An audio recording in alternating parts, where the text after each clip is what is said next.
Harvest Money Expo is around the corner. Please mark these dates on your calendar.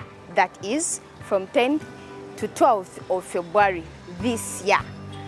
The Harvest Money Expo will be at Kololo Airstrip like it was last year, and the entrance is just 10,000.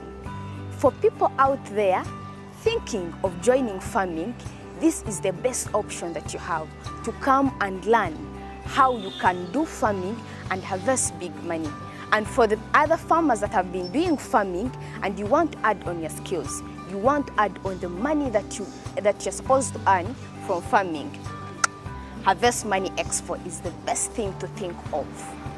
Today, the Harvest Money Show is focusing on coffee farmers in Kakumiro district who are doing farming, but they are struggling with black coffee borer, which is killing their coffee, and they're in big losses. Let us visit their farms and see how they are struggling on their farms.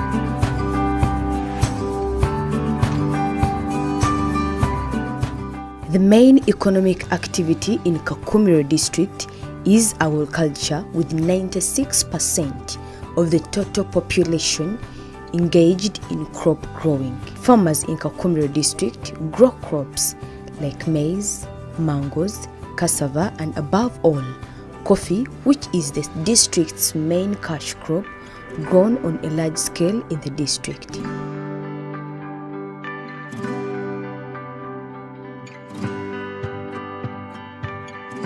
Over 1.8 million households grow coffee, and coffee contributes nearly a third of the country's export earnings, paying for critical infrastructure like roads, hospitals, and schools. In Kakumiro district, Chikora sub-county, Chikola village is where we found these coffee farmers and dealers who, if it was not for growing coffee, wouldn't have been any better today.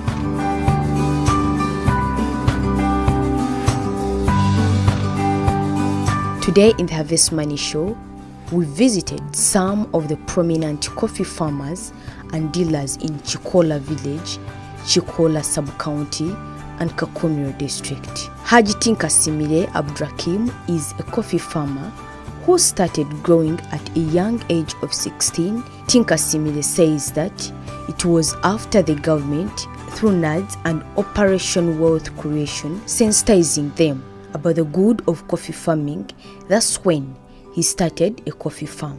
Ndi mulimi kumale banga kubangaza obulimi nabo tali hanga atuka wano natuka mu mwaha gwa 2098 wentuka wano nentandika okulima nali nkyali kana katon bayizini kana ni emyaka 16 nentandika okulima naye nga nali sirima mwanyi ngabo enzirima kati ne kutusa ebanga yachuka ne tuka ne batulaga nti tulime mwanyi ne tuzirima ne bazituwa abana adizibazituwa ne tuzirima natandikira wabulere nga anima natandika kuyikemu nenserengeta mpaka kutuka eno ngabo olabyezi ne ento zona abamuzi yika 3 mu bile ziri wano naye n'ebitunde ebirala muni n'ennimiro mu Kikora muno ez'emwanyi ebirala byenima nima amatoke nima bijanjalo ne kasoli wabanga sizoni kwali nima ne vanilla ne kokowa nayo njiyingidde nima ne bikaju bya sukali stiranze ni mulimi buli kimu kikwatako ate ndi musuubuzi no owerinya asubula naye sinagenda China ne Dubai nayo njagala ngende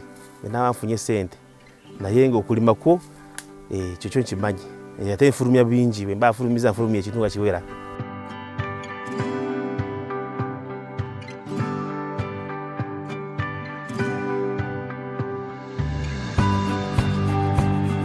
Mukama Patrick is a coffee farmer from Chomokama village, Nyamaligita parish, Chikora sub-county and Kakumiro district, who says that he was a banana farmer But one day, when buyers came to buy matoke from his farm, they advised him to start coffee farming.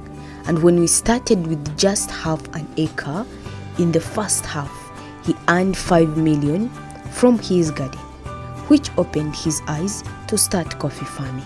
Nali nga ndima luli, nga ndima bijanjalo, kasoli, n'amatooke. Naye obudde bumu abasajja ne bajja kugula ewanga amatooke. Ne bangamba nti olina ebitooke bino, singa abasajja bavudde Masaka, ne bangamba nti singa olima mwani. Kati nenkiteeka mu nkola, bwe bangamba Kanywani natandikana n'ekintu kitono kitasobola kusobola kukkiriza bwe nkibuulira omuntu agamba tekisoboka. Nalimbako natandikana ne half hika na kota, half hika ne kota. Bwe namulima okumukungula nafuna mu milioni 5 n'emitwalo 8 nga ndimye mwana ezo. Bwe nalimize half hika ne kota nga hika tetewera.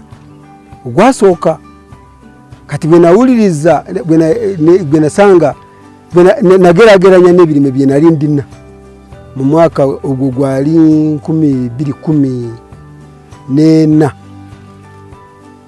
2011 ningamba ngwayi okuva nakatandika nga ndima kasooli milioni 5 sinazirabangako ate mu hafu yika. Awo nengamba nti kansalewo ndime mwani. Awo nentandika 2013 ne wajjawo operation wealth creation. Nenzijukira kye president yali ayogedde mu 2016 ng'agamba okulimira oba okugagawalira kuyikanya.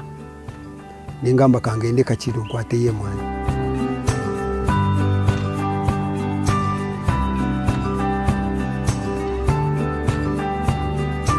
Kati olutuuka 2018 mukwano gwange mwanezo nazikungula nenfunamu ensawo 15 nzijukira sikyerabira natunda no ku 2000 buli kiremu ya kiboko. Awo nenzimba nenva mu nyumba gye nali ndimu naye nga nkyali mu mwani kubanga nakugamba nti nyina gye nvudde nga sinatuuka mu mwani. Waliwo n'ebirala bye nafunye mu gavumenti ate nga bingi. Nadizi yampayo emukyeri esawo 4 nenzisimba nenzikungula mesawa 37. Katawo nalinga mbera nga mu kanyumba kabisagazi ate ina n'ekifaananyi kyenkyagicukirako n'omukazi wange ng'ali awo nga tuli wamu. Obudde obwo twali bubi olaba n'engato nga twambala ebiruga biri okiraba. Kati bwe mba nenyumiriza mu gavumenti njijukirira kwa kino kubanga nali mu mukyere nenfunamu ensawo 37 nenva mu kanyumba kanu kati nengenda mu nyumba y'amabaati. Listening to the president's guidance in changing his life through farming, Mukama managed to start the journey of changing his life by farming coffee on a large scale. Bwe navaawo nga amaze kugenda mu nyumba eri awo nali nga ntandise okulima ennimiro nnene nendima. Awo nali nga ndima ennimiro nnene kati awo nentandika amatooke nenteekamu emwanyi ze nenyumirizamu kati. Kati bwe naamala kusimba emwanyi ezo nendowooza bwe natuuka mu 2015 ng'amaze okutandika kulima emwanyi. Awo nagendedde kubanga nze nali nga musomesa wa Church of Uganda nengamba kanseera abalimi mbakubirize tutandike association tukole eraka eryawamu. In 2015, Mukama began a cooperative society of farmers in Chikola village and also to continue the sensitization of people to start farming in his village. Nzijukira nakubiriza abasajja basatu naye wakuna omu yali nze wakubiri yali Haji Kikora wakusatalizibula tudde abere buruko munalwe yo sub county wakuna yali obayita mu kiga netutandika association y'abalimi b'emwani kataawo netutandika kwogerera ekintu mu kikoola abantu ne batandika ne benyumiriza mu mwani nakati emwani z'ekikoola kati bwemba mpitamu nga ndaba muzigati ez'ekikoola mu busenta senta mu mayumba mu misiri nenyumiriza kubanga ngamba nti era ekintu kye twagamba nga nyogerera kire kye president yayogerera nga ali kagadi nensanga nti nakola ekituufu ekyokubiri waliwo omusajja yaba ku radio ye kagadi n'agamba ekigambo kye nzikyulirizaamu ekigamba nti bw'okola bye taata we yakola ne taata we nga yali ng'akola ate nga baakafa nga bali baavu naawe olina okufuuli mwavu ati nze nakyusa kubanga taata yali mulimi wa muwemba nakasooli n'obumonde buno buzungu naye ngamba bino kambireke nzire mu kirime ky'emwani kubanga ndaba kyekikutaaka akati.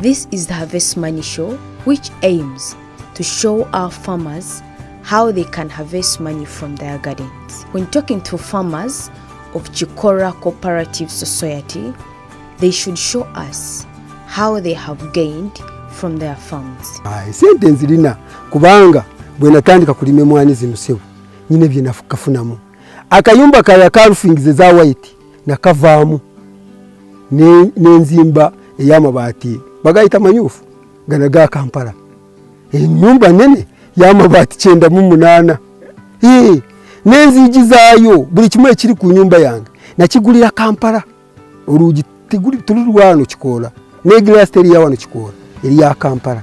Ekyokubiri mu mwani zino nawo kimanyi mwasoma nakasomesamo omuvubuka mutabani wange sawa zino ali akola degree y'obusawo mwaka gwa 5 graduatinga mu gwa 12 mu gwa 12 guno gwe tugendamu agenda graduatinga ate asoma busawo medicine and surgery kati nyino muwala na wali mukola diploma katatuse mu mwaka gwa 2 akola clinical medicine nsome na nyino muwala omulala kubanga nze be nasoka kuzaala nawe yakola senior 6 kati nawe alinde kujja ku university nawe yakola PCB tolaba nti nyino kunonya sente kati nyino nali mu senior y'okuna nyino nali mu senior ya kusatu nyino n'abasembayo bali mu bamaze P7 abalongo nabo batandika secondary ate musomero kubo kuli mu mwani tebambanja tebambanja ate umanyi n'okuzaala bawala ebyetaavu byabo biba bingi abaana bange buli kyetaavu kyonna kyebeetaaga kibawa waliwo akantu kenegikira akamu kenjagala okawulire nagenda kunoonyera omuwala wange ogwo ali mu kusoma diploma nga ngenda kumunoonyera na mugongo abasirikale ne bambuuza na mugongo SS ne bambuuza ntoze wano kunoonya ekifo ng'otambuza bigere muzee osobola ne mbagamba nti nsobola kubanga tebajja kumbanya olina mbuuza nti ese tujajjawa ne mugamba nja kuzijja mu mwanyi okujja ko ekifaawo saakiraba naye nakifuna nsambya gaalo naye ne ntuukayo n'ensanga y'omusirikale nambuuza ekibuuzo ekyo bwe yalaba nga nvudde okusasula school fees nga tebambanjako n'ekikumi kutamu esooka nampa 1,000 ngugende onywe caayi muzeeyi kubanga yali alabye nga nzijira ku pikipiki ya boda n'omuwala wange n'ekikeesi naye yalaba lisiiti zange nangamba genda onywe caayi kitegeeza nti emwanyi kya bugagga emwanyi kituufu emwanyi ze Museveni president zaayogerako ntuufu era nkubiriza abalimi nti benyigire mu mwani sobode kuzimba wali lwakati mulabyewo nawe ni business nene ndi musubuzi wa hardware ndi musubuzi wa merchandise ebintu ebiribwa sukali munyu n'ebirala ate n'abaana tibali bubikwa nga bona basomera Kampala basomera Kampala bali mu secondary nze mwana wange mukulu ali mu senior 2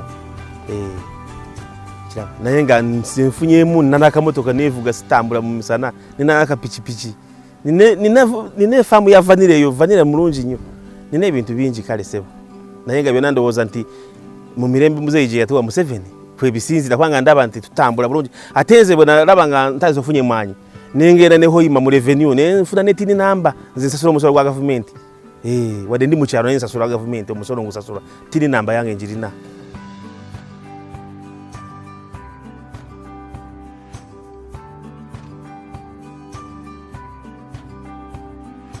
Being challenged in life is inevitable. Being defeated is optional. These coffee farmers have challenges, and among the key challenges include the black twig coffee, Bowara, which has become a thorn in their flesh that has made them make huge losses on their farms. Kati naguze eddagala lya imidacloprid nefuira wansawo naye kala kakyalimu. Ekyo kyekizibu ekisooka. Ekizibu kyokubiri kyeya. Singa babone balabeka kwanga manga wali amazi nali bade nga nfukirirako. Ekizibu ekisembayo okuba nti omwanya bwe tuzikungula wano ebima bituli wara tumalaga tunda kibooko kyovola tufuna sente naye tubadde tusaba nga nkyali ku kizibu ekyo nti nga abalimi b'emwanyi bwe twekunganya ne tufuna cooperative gye twayita Kikora Coffee Agro Producers and Processors Cooperative Society Limited.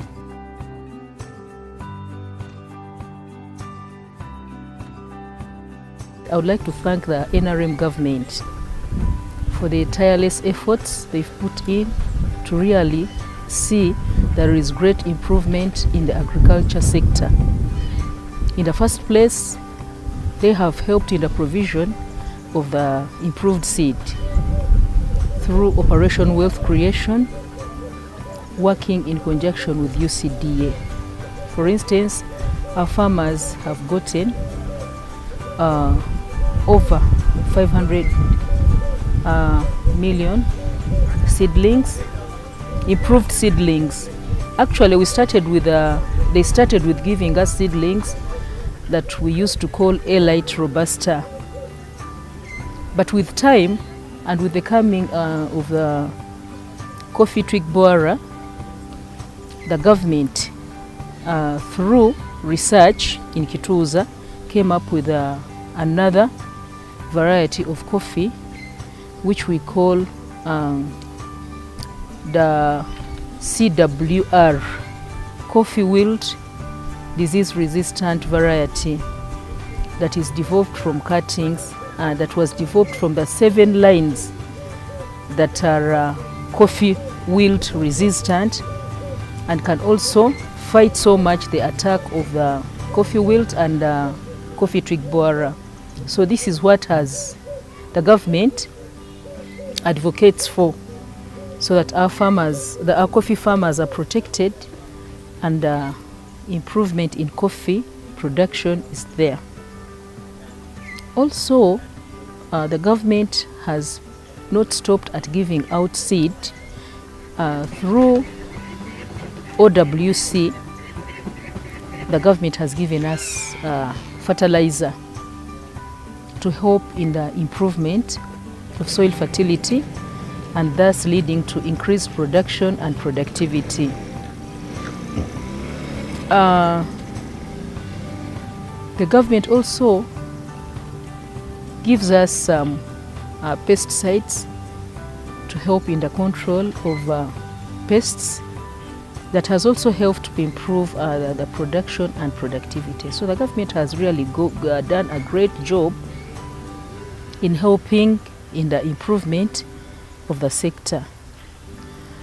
Also, the extension workers in the sub-counties help our farmers greatly to provide advisory services that also contribute to improving in the production and the productivity. We have coffee, of course, some processed, some low as it is, because we have some traders who come from Saka. Except it is now good, they also had they removed the husks, we call it herring, from our local machines here, from our local harrows. And we have over 20 harrows. I'm happy when the president came here some years back to launch one of the harrows in Chikwaya. We had a few of them. But since then, they have moved from the 3 we had. Now we are going to over 20 haras. And all of them, they are getting business. Because we planted a lot of coffee with the OWC stroke NADS. During the last 5 years, we have planted over 15 million trees from UCDA, OWC, and NADS. And with all that,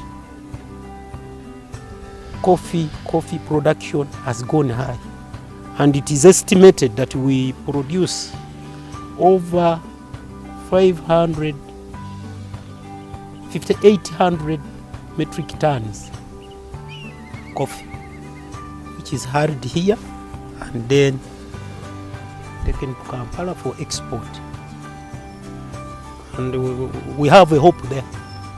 Except what is lacking in that sub-county, we have a very good cooperative society and farmers are receptive.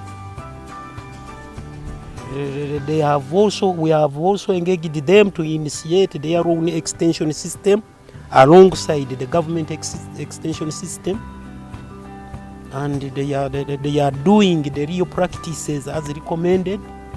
And I can see some of the farmers have graduated to extension workers. They do report to us as if they are part of us, but again they are part of us because we have initiated them into that. And there we have a lot of coffee. We have farmers who are harvesting up to 500 bags, one farm. And the smallest, and in fact we want to make that sub-county a coffee hub of the district, a coffee sub-county, Chikora, coffee banana sub-county. Because everybody there is now mobilized and he knows what good can come from coffee. And they even report to us, farmers who are mismanaging, who are doing bad, picking the unripe beans, drying on their ground. Farmers themselves, this one is giving us a level of hope that we shall have business there. And maybe we are engaging the ministry. We have already developed a proposal. If we receive some funds, let us help those people get their own value addition machines in that sub-county, and their document is already in Entebbe.